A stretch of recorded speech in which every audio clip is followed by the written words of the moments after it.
He's a different child. We actually thought we were going to lose him last year. It had got that bad. This time last year, we were probably sitting up at the hospital, weren't we? Yeah. He struggled right from the start. He was quite badly beaten up soon after he started high school, and it just spiralled down from there. And you could tell he just didn't want to be there.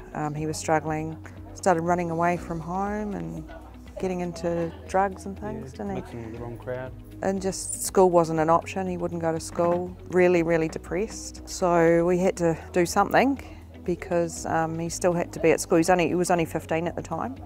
So we talked to a few of our friends, and they suggested the community college, and the fact that it wasn't mainstream where you're sitting in a classroom and it's boring or he's going to switch off. It was more hands-on learning. We managed to talk Sam into coming down with us to have a chat. He's loved every minute of it. Completely different child.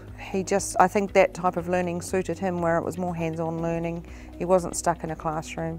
He looked forward to going to school. Prior to that, we'd have situations where truancy would have to turn up and like he'd be quite abusive, and I'd have to go to work and leave the truancy officer at home to deal with Samuel.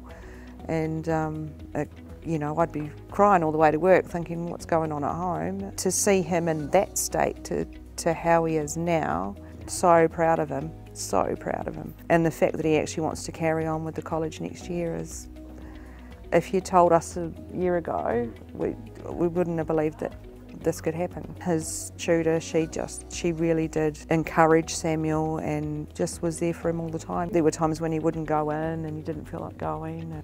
Yeah, there was no sort of negativity around it. It was more Brooke was very uplifting in how she dealt with Samuel, and I think that made all the difference. It was just completely different to school. I think he felt a little bit more grown up, a bit more independent, and that he actually had a place. He felt like he belonged, whereas at high school he really didn't feel like he belonged at all. He was struggling to find where he fit. Absolute breath of fresh air for us, stress-wise.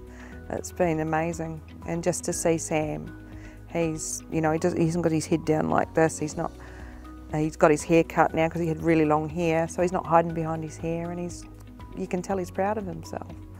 And he's actually achieved something, hasn't he? Yeah. The tutors are also really supportive, not just towards the students, but also towards the parents. Like, we always felt that, if we needed to, we could contact Brooke and say, hey, Sam's feeling this way, or this has happened. Or she totally got on board and got alongside him and, hey, Sam, what can we do to help you? When you're sort of in the mainstream school, often kids don't want to speak up. So the teachers don't know that they're struggling, whereas Samuel really felt like he could talk to Brooke. She really did get down to the kids' level and really support them. So. And there's no judgment or. No, just accepted the kids, where they're at really. And who they were as their own personalities and stuff. Not judging them on what reason why they'd come here or how they got here, which is really good. It's almost like, well, you're here now and let's do this, yeah. No, I'd totally recommend the college to anybody, honestly, whose kids don't fit mainstream. It's perfect.